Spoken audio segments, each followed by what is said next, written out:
Good morning and welcome to this week's Wednesday with Warvis. We're here at the Technology Department, which is west of the Board of Education, if you're not familiar. We're here with the new Technology Director, Jordan Boone. So congratulations, Jordan. He's worked with us for a long time.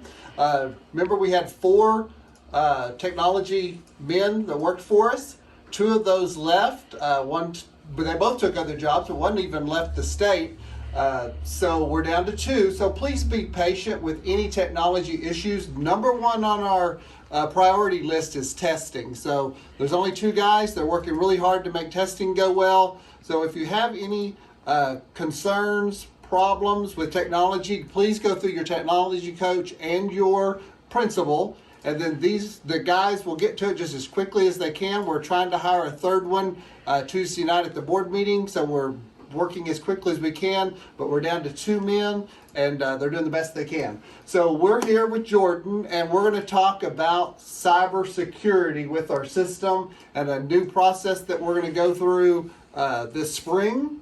And then again in the fall, we're going to kind of ramp it up a little bit more, but it's just for the security of all of your information, the students' information, payroll, we'll get into that. But Jordan, start out by just kind of telling us why we're doing this and the process that we need to go through to keep the district safe.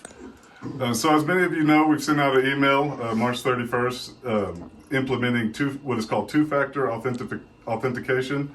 What it does is it's an extra layer of security. When you're logging into your Gmail, what it will do is you'll put in your password, and then it's going to send a notification to your cell phone, or if you decide to download the Google Authenticator app, it'll send you a 6-digit number that auto-generates every 20 seconds. And this just makes sure that you're the person that's logging in and that you're physically at your device and that you're the one that's attempting to log in and not somebody else that has your information. So all that information's in an email that you've already sent. Correct. And Amanda's going to send another one out today so that you'll have it.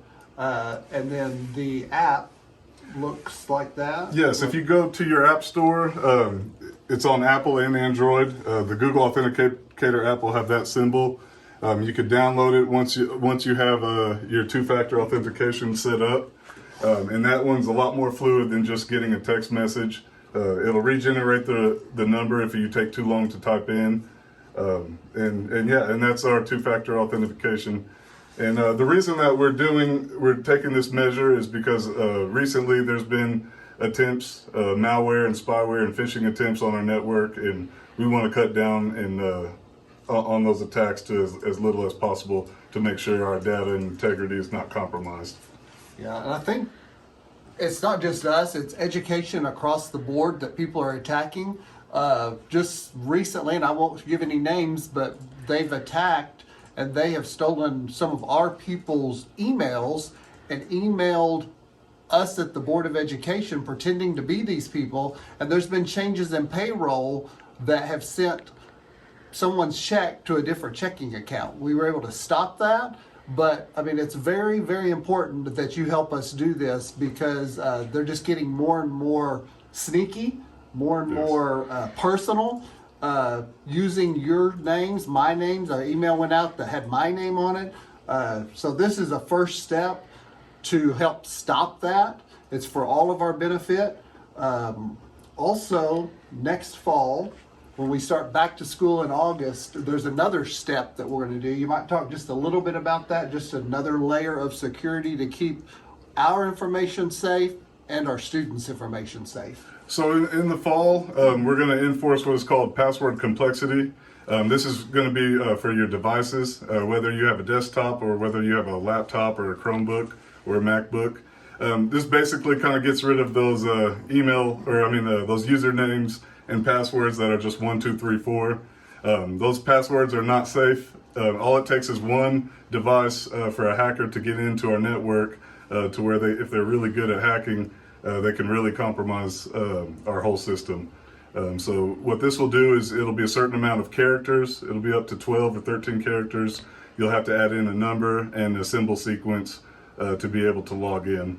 It's like many people probably already do, but like when I do online banking, Correct. my banker Yes. requires me to change every few months with so many characters and all that. So it's basically the same thing. We've been kind of spoiled not having to do that, but it's to the point now just we're going to have to. Yes, and with cybersecurity, you can never be too careful. So I know these measures are probably going to inconvenience a lot of people. You'll have to remember a complex password, but again, our job is to ensure the safety of our network, and we want to take the appropriate steps to do so.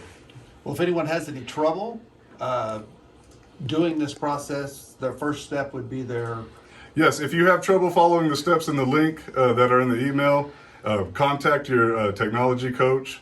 If they have trouble helping you get set up, they'll put in a work order to our system, and we'll get to them. We'll attempt to get to them in a timely fashion. Okay, we're shooting for a certain date before it's required.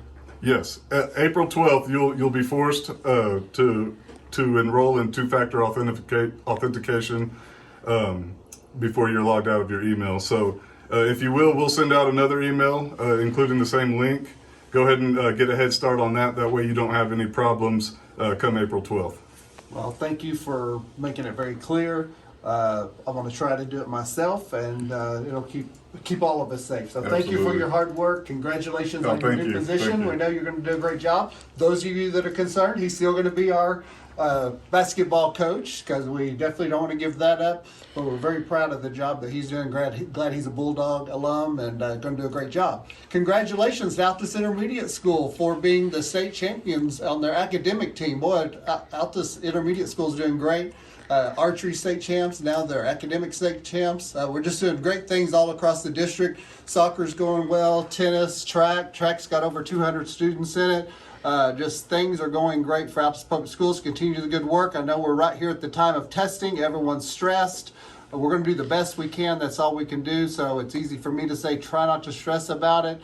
The kids are going to do what you've taught them how to do, and it's all going to be perfectly fine. Hope you have a great end of this 4th 9 weeks. And as always, may God continue to bless Altus Public Schools.